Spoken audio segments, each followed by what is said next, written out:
加工技術を調査していて、切削加工って何？切削加工の特徴やメリットは？加工先を選定するときのポイントは？といったことで困ったことはありませんか？この動画では、切削加工の加工原理と特徴、改善事例、加工先選定のポイントについて解説していきます。まずは、切削加工の加工原理、特徴についてです。切削加工とは、ハグを用いてワーク、対象物を加工することです。ここで改めて切削という言葉を見てみましょう。切削という言葉は、切ると削るに分けられます。切るについて、例えばリンゴの皮を包丁で剥く場合、切った皮を巻き付け直すと元の形に戻すことができます。一方、削るについて、大根をおろし器で削った場合、削られた大根を集めても元の形には戻りません。また、削る場合は、切りくずが変形し、変形するときに発熱を伴います。金属を切削加工する場合、なるべく切るに近い状態で加工すると発熱が抑えられるというのがポイントになります。切削加工時に発熱を抑えるメリットとして、ワークの熱膨張を抑えられ、加工精度が上がる。ハグに熱がこもらず、工具寿命が伸びる。といったことが挙げられます。そこで、どのようなハグを使用するのか、また、刃物の回転数などの切削条件をどのように設定するか、といったことが大事です。いかに発熱を抑えられるのか、というのが大きなポイントです。切削加工の種類として、切削加工はワークが回転するか、ハグが回転するかで大きく2種類に分けることができます。旋盤ではワークが回転するのに対し、マシニングセンターではハグが回転します。マシニングセンターは X、Y、Z の3軸で自由な加工が可能な一方、旋盤では対称な形状をマシニングセンターよりも早く正確に加工できるといったメリットがあります。次に、切削加工のメリットを見ていきましょう。切削加工のメリットとして、金型がいらず、多品種少量の生産に向いている。複雑な形状の加工ができる。高精度な加工ができる。加工できる材料の制限が少ない。といったことが挙げられます。単造、鋳造、板金加工など、他の代表的な加工方法では、切削加工と比べると、加工できる材料の種類や大きさ、形状、精度などで制限があります。加工の汎用性という観点から見ると、切削加工は優秀な加工方法と言えるでしょう。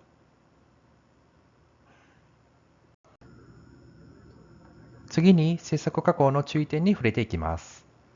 市販されている材料は、防材、バー材や角材、板材が一般的ですが、市販材料をそのまま目的形状まで加工しようとすると、多大な加工時間がかかってしまう場合があります。単造や鋳造などで大まかな形状を作成した後に切削加工を行うことによって、材料費や加工コストを削減することが可能な場合があります。イメージ例として、切削のみで加工する場合と、単造と切削を合わせて加工する場合を比べてみます。切削のみで加工する場合、材料の削り出しに多大な時間が必要で、なおかつ切り子になる材料、つまり材料ロスも多く発生します。一方、単造と切削で合わせて加工する場合、バリや切り子は発生するものの、切削のみでの加工と比べると少量で済むことも多いです。トータルの加工時間も短く済むことも多いでしょう。切削加工の他の例も見てみましょう。例えば、異形材を切削する場合を挙げてみます。アルミなど柔らかい金属で複雑形状の製品が欲しいときには、材料の押し出しの際にダイスと呼ばれる金型を利用して異形材を作ることもあります。金型代がかかるので生産する個数によりますが、異形材を使用することでトータルの費用を削減できる可能性があります。また、米粒よりも小さな部品でも、機械によっては精度よく切削加工することが可能です。次に、切削加工に関する改善事例を見ていきましょう。例えば、開発関連の話では、新製品でボールバルブを検討していたが、コストが高かったという課題に対し、特殊形状のニードルバルブを提案し、品質とコストを両立したといった事例が挙げられます。また、エルボのテーパネジを一定トルクで締め付け時に、開放側の管の角度が地面と垂直になるようにしたいといったニーズに対し、特殊なネジ加工により対応した例もあります。コストダウンについては、従来はアルミ角材から切削していたため、材料費や切削加工費が高かったといった課題に対し、異形材を使用することで材料費と加工費を削減したという例があります。また、複数の切削部品を組み立ててバルブを作成していたが、接合部からの漏れ不良が多発していた上、部品管理も大変といった課題に対し、単造で一体化して必要部分を切削加工にすることで、組み立て作業自体がなくなり、漏れ不良もなくなった、管理費も削減といった事例があります。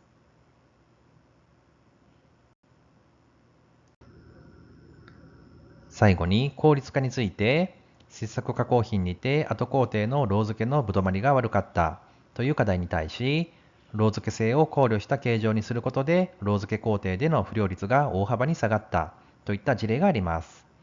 また、鉛レス関連のキリコの処理が難しい王道品を使用しており、別途処理費がかかっていたという課題に対し、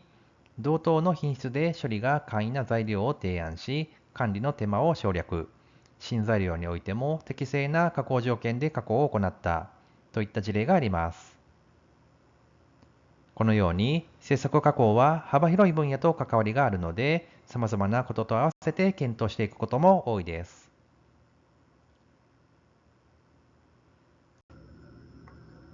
最後に、加工先選定のポイントについてお話しします。加工先選定のポイントとして、まずはじめに対応する機械の保有状況についてお話しします。旋盤やマシニングセンターといった工作機械は多くの加工会社が保有していますが、ワークの大きさや求める精度によって対応できる機械が限られている場合があります。例えば、うちはアルミ加工専門、うちは小さい系の加工の専門など、対応できる機械を保有していたとしても、各社の事業戦略によって加工するかしないかが異なる場合もあります。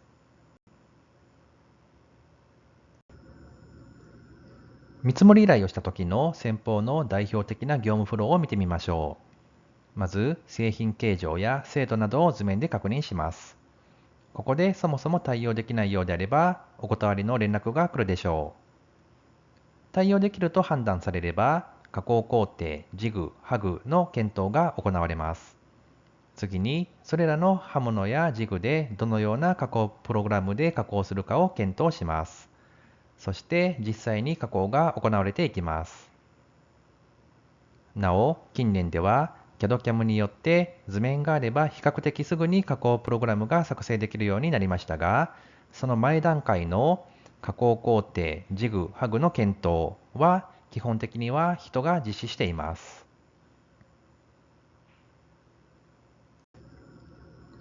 加工先選定のポイントとしまして、各会社の得手不得手といったことも挙げられます。NC 旋盤やマシニングセンターといった機械による加工であっても、例えばその準備段階など人が介在する部分も多いです。加工前の検討段階でいかにコストを下げながら精度よく加工できるかを考えることが重要となりますが、各会社の得手不得手によって対応が異なってきます。加工先による得手不得手が変わる要素の例として、どのようなものがあり得るかを列挙してみます。まず、どのような材料の加工実績があるか、また、旋盤とマシニングセンターを何台ずつ保有しているか、保有する機械でどの程度の大きさの枠まで加工可能か、保有している旋盤は1個ずつ着脱して加工するチャック式か、防材を投入したら自動で何個も加工可能な自動機か、複合機、背面加工機、5軸加工機、フォーカートなどの保有状況による何工程を一度に加工できるか、ロボットなどの自動化設備はあるかないか、CAD/CAM を保有しているかしていないか、ロー付け、組み立てなどの後工程の生産をしているか、関連業務をしていたら後工程のことまで考慮した提案をしてくれる可能性があります。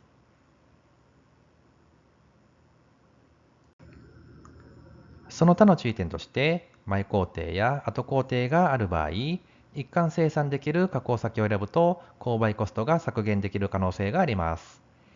また、長期間において繰り返し受注生産を依頼する場合には、対応材料や加工精度だけでなく、生産能力の確認、例えば、生産ロットは何個から何個まで対応可能なのか、協力工場も含めた加工ネットワークを構築しているかなど、また、できれば現社長の後継者が決まっているのかどうかの確認も合わせて行うことが重要です。さて、この動画での制作加工の説明は以上になります。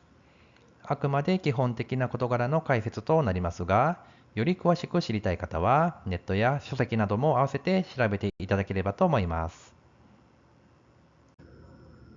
この動画では、わかりやすい説明を優先しているため、細部において説明を省略していることがあります。実際の製品でのお困りごとは、松井製作所まで直接お問い合わせください。この動画を気に入った方は、チャンネル登録をよろしくお願いします。今後も製造業に関する役立つ情報を発信していきたいと思いますので、引き続きよろしくお願いいたします。